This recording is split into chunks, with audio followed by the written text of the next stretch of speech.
Retired Submarine Captain Ryan Ramsey joins us now. Ryan, thanks ever so much for joining us. Obviously, terrible news that we're all getting accustomed to. Look, obviously the attention's now shifting to, you know, who was to blame, how did this happen, why did it happen? For people who don't know much about this kind of thing, is this the kind of accident that could have happened to any seaworthy vessel in this situation, or has what happened proved that this is basically a dangerous, unseaworthy vessel that people were on? Good morning. I think the accidents do happen at sea. You can imagine that submerged activity within an environment that's less explored at space is really, really difficult. So, and they're complex machines. But submarines and most submersibles go through regulation, and actually that ensures the safety of the vessels. Would you have gone in this vessel? No, I wouldn't, but for two reasons. One, I wouldn't want to go down and visit the Titanic, and secondly, I've done my time underwater, and that doesn't appeal to me.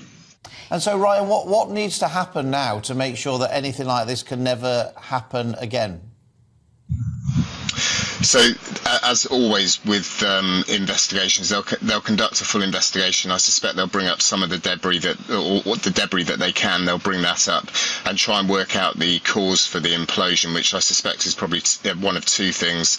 Either the pressure hull itself suffered a catastrophic failure. I mean, I think it was its fourth time down. We don't know what the maintenance regimes were in between wise. We don't know how they studied how the material was doing after having gone to those depths on 3 occasions, or the hatch that they shut them in with the 17 bolts has failed, which has also caused an implosion.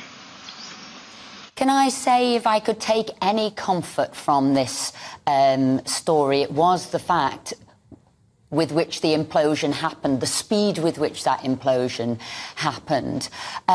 Would it have been as fast? Would they have not known anything? People talk that it would only have taken a millisecond. It would have been instantaneous, and you're right, that's the only positive out of this tragedy, that they didn't know anything about it. But if it had have gone on for those numerous days, you being somebody who's used to life deep under the sea, what would they have gone through? Well, I think the second option, which I described a few days ago, is probably the worst option, is a survival option in a steel tube with 5 people in a steel tube on the seabed, with temperatures down at 0 degrees Celsius, with a collapsing time frame on oxygen, producing carbon dioxide. Even the sturdiest of explorers and those with real training would find that an exceptionally difficult situation, and it's almost watching life ebb away. So whilst this is exceptionally tragic, my thoughts go out to the families, and the only solace is that this was way quicker. And Ryan, am I right in thinking that there's not really much hope of ever recovering the bodies? Yeah, I don't think they will recover the bodies, and all they can do, I think, to give closure to the families is to carry out the investigation and work out why it happened.